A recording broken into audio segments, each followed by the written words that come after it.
Ako vas muče neugodni mirisi iz odvoda i učestala začepljenja, obavezno ostanite do kraja videa. Pokazat ću vam jednostavan trik koji ne samo da odčepljuje odvod, već ga i održava svježim i čistim.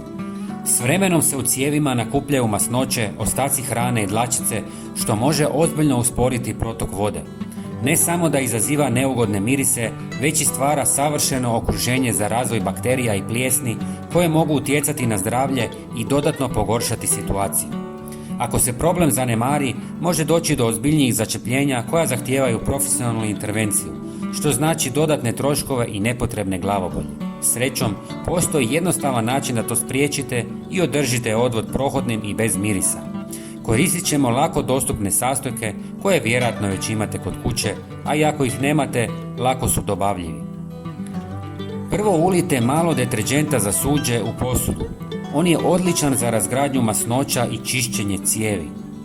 Prijatelji, napišite nam odakle nas gledate. Volim upoznavati ljude iz cijeloga svijeta. Hvala vam.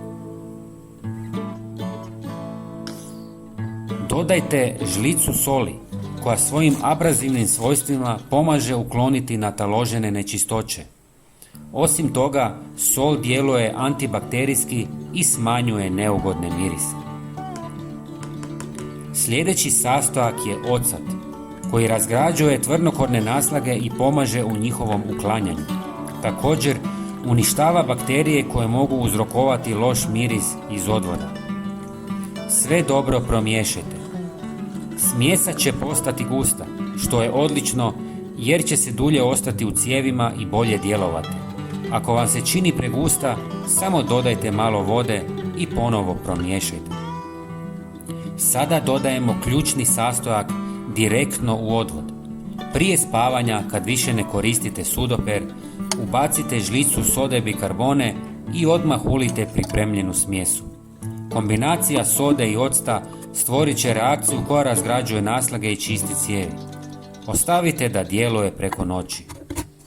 Ujutro napunite sudoper vrućom vodom, a zatim otvorite odvod kako bi snažan maz isprao sve otopljene nečistoće. Ova metoda možda neće riješiti najjače začepljenje, ali će omekšati naslage i olakšati njihovo uklanjanje. Ponavljanjem ovog postupka jednom mjesečno osigurat ćete da vaš odvod uvijek ostane čist i bez neugodnih mirisa.